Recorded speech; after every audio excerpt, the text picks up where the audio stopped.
আজ যাচ্ছিলাম পার্লারে। ভেবেছিলাম সামনের মাস থেকে যেতে হবে, কিন্তু হঠাৎ করেই ডাকলো আজ থেকেই নাকি ক্লাস হবে। আজ একাই যাচ্ছিলাম, বান্ধবীর শরীরটা খারাপ ছিল, বলল ডাক্তার দেখিয়ে তারপর যাবে। তো কি আর করার, একাই যাচ্ছি।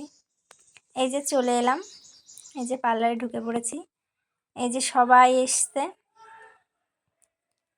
আমাদের পিঙ্কি দিদি ক্লাস করাচ্ছে, ভালোই লাগছিল। আর আজকে এই যে নতুন একটা বান্ধবীর সাথে পরিচয় হলো, ওর সাথে পরিচয় হয়ে ভালোই লাগলো।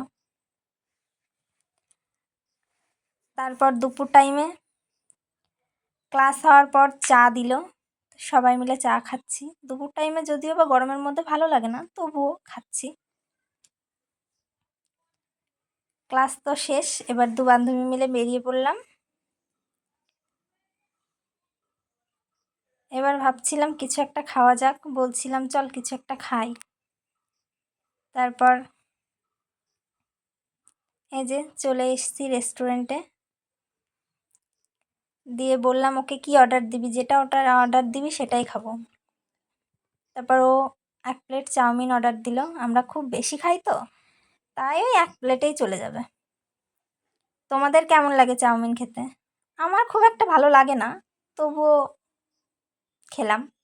এই যে আমরা খাওয়া দাওয়া করে বেরিয়ে পড়েছি, হাঁটতে হাঁটতে বাড়ি ফিরছি।